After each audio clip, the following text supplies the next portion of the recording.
light, easy to handle, effective. The handgun is the ideal weapon for both defensive and offensive close-quarter man-to-man combat fighting. Easily carried at the side, it's practically a part of you. In spite of the weapon's light weight and compactness, a bullet smashing through only one of these white pine boards would be enough to seriously wound a man. Before handguns can be fired properly, men must first complete basic training with the pistol and revolver on a standard range. Here, trigger squeeze, sighting and aiming, and other fixed and correct firing habits are learned. This basic training, however, doesn't prepare a man to get the most out of his weapon in combat. For here on the range, he's firing under ideal conditions at stationary targets. Being a good shot on a range doesn't mean that a man will be the same good shot when the target is moving or firing back at him. To get the maximum out of his gun, a man must learn to fire quickly and instinctively. Just as a rifleman graduates from the practice range to combat firing, the man armed with the handgun must have the same kind of advanced training with his weapon.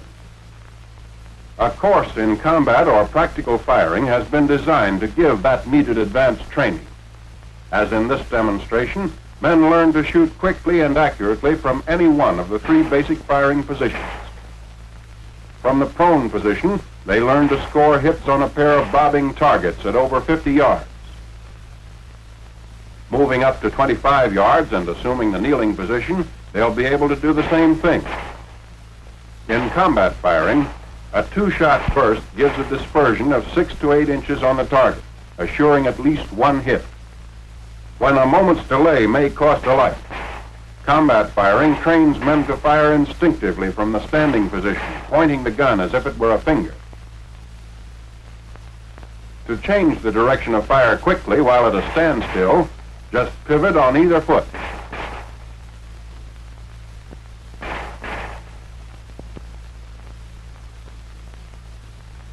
When moving forward, it may become necessary to change direction and fire from a walk if the target suddenly appears on the flank.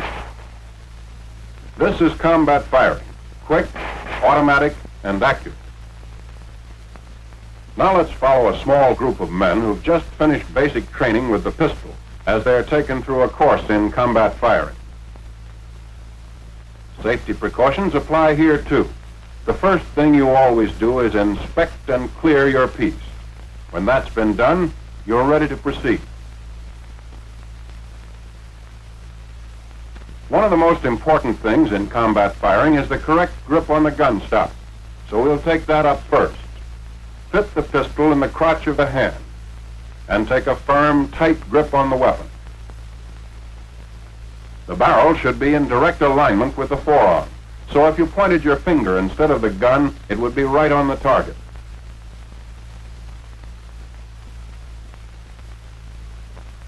If the weapon is held a little to the right or to the left in the hand, the barrel will not line up with the forearm and shots will miss. It should never be this way. For accurate shooting, the gun must be in line with the forearm. Remember to take and keep a tight, firm grip on the gun stock. A loose grip will allow the weapon to twist in your hand on recoil.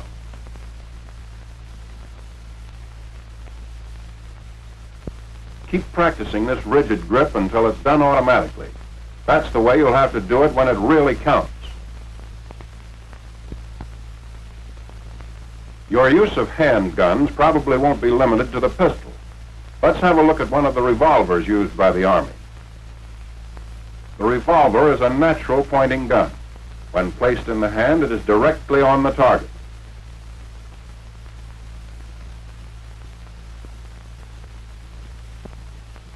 The pistol, however, due to its stock design, requires a slight upward cocking of the wrist to bring it in line with the target.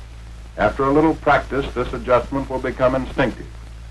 Greater accuracy with either the pistol or the revolver can be obtained by using a two-handed grip. Simply hold the gun firmly with the right hand. Place the butt in the palm of the left hand and close the fingers around it. The two-handed grip can also be reversed for left-handed shooters. In such cases, the gun is held in the left hand and the right hand serves as the support. The two-handed grip is used in both the prone and kneeling positions. It provides a very comfortable, steady shooting platform and will give the maximum number of hits on the target. Now let's watch these men as they practice. The mistakes they make are natural, and you can profit by their errors. Later, there will be several other opportunities to apply the two-handed grip in the prone and kneeling positions. After the one- and two-handed grips have been mastered, the group is introduced to the three basic firing positions. First, prone. Although it takes the longest to assume, it's the steadiest to fire from. And in this position, the body presents the smallest target to the enemy. As prone is best of the three basic firing positions for steady and accurate long-range firing, it should be practiced until it can be assumed quickly and easily. There's no set or definite way to get into it as to body angle, legs, or heels. Just lie as flat as the terrain will permit with the gun extended. When in the prone position, additional time should be spent practicing the two-handed grip. For if the gun is not held correctly, you won't hit the target no matter how steady the firing position. When your instructor is satisfied with your proficiency in the basic prone position, he may allow you to practice more spectacular maneuvers. A neat trick is rolling out of place and into better cover after each burst of shots. This serves to confuse the enemy and keeps him from guessing your location. The second basic position in combat firing is kneeling. Like prone, kneeling offers a relatively small target and at the same time is very steady. It's easy to get into. Just drop down on one knee and extend the gun. You can fire while down on either knee as long as you're well balanced.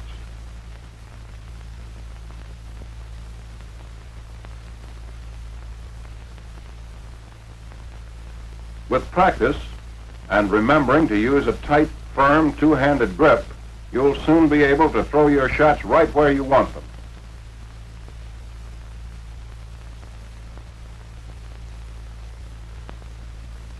It's a good idea to alternate knees, for in combat, the terrain and cover will decide which one will be best to use.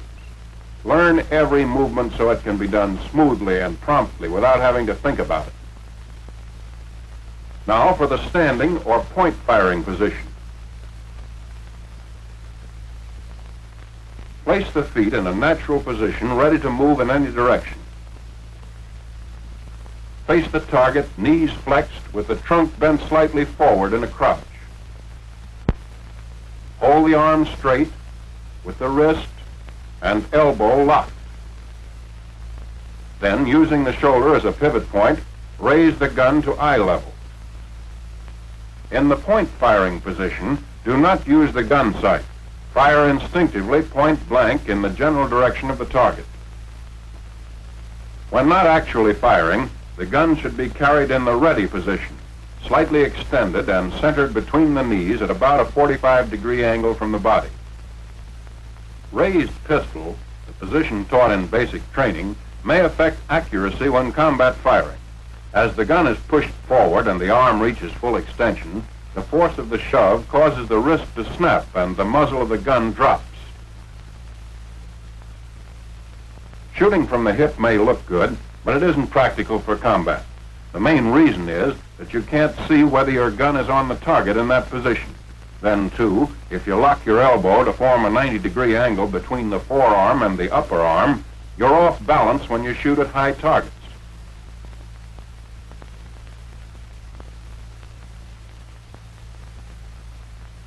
Point firing with locked wrist and elbow and pivoting from the shoulder will give the greatest number of hits. Here's an alternate position which some shooters find more comfortable. The elbow is held flexed or bent instead of being locked straight. Considerably more practice is necessary to master this position. Be sure to extend the gun far enough to the front so that you can get a glimpse of it and correct any shooting errors. When the situation demands an angle shot from either a standing or walking position, don't just pivot from the shoulder. The chances of a hit that way are only 1 out of 3. And don't jump around to change the direction of fire. Or, like swinging the arm, you can't land in the same place twice. If the ground happens to be rough or uneven, you're apt to lose your balance. Turn smoothly. Let the movement of the body take care of any change in direction. Smooth, easy pivoting will keep the gun in the same relative position to the eyes and body, enabling you to shoot where you look. Pivot on either foot, whichever brings you into the best firing position. When pivoting, bring the gun up to eye level during the time the body is changing direction. Point firing depends on doing everything quickly, smoothly, instinctively. Practice all the things you've learned over and over again until they become as natural and effortless as breathing.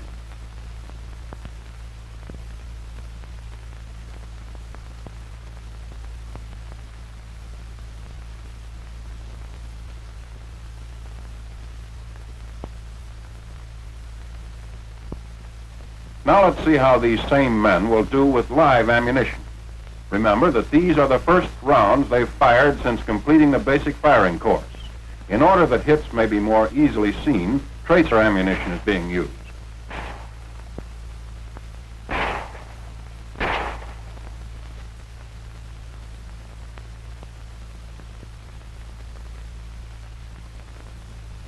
Each target appears for only a short time, so shooting must be rapid as well as accurate. A burst of 2 shots assures at least 1 hit.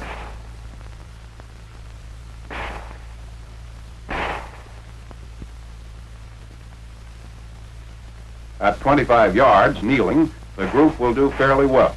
Of course, some of the men will make natural mistakes, but misses are not far off the mark. Minor corrections will put these men right on the target in a short time.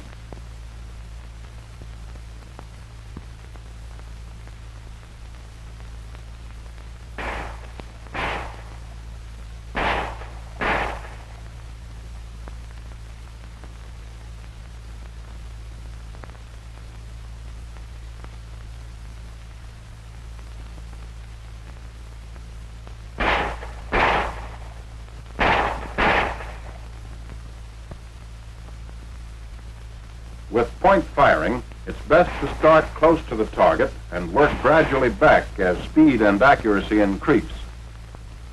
Watch this next man. After firing at the first target, he'll relax and change his grip on the gun, missing the second target completely.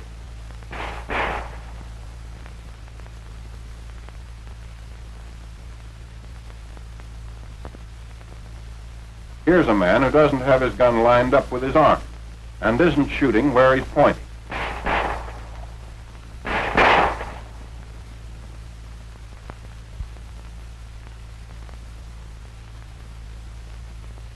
This man, however, is using a tight grip and has the gun aligned with his forearm.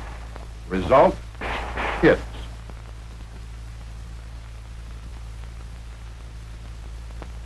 For teaching large groups of men combat or practical firing, a regular pistol range can be easily converted. The main requirements are a firing line at 50 yards and replacing the conventional bullseye targets with 2 bobbing targets placed 8 feet apart for each firing point.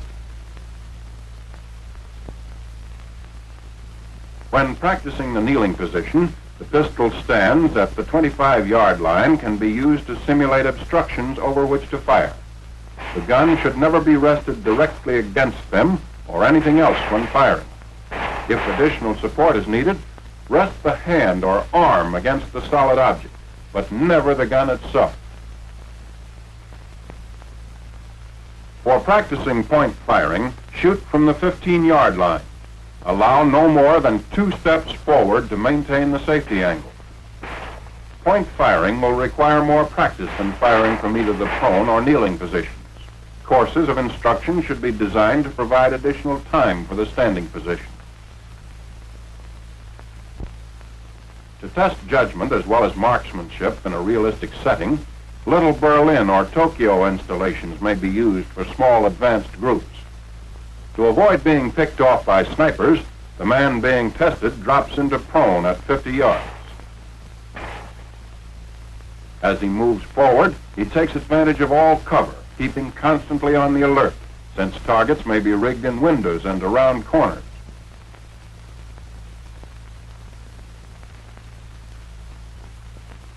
At 25 yards, the situation calls for the kneeling position. Ahead in the open, only point firing will be possible.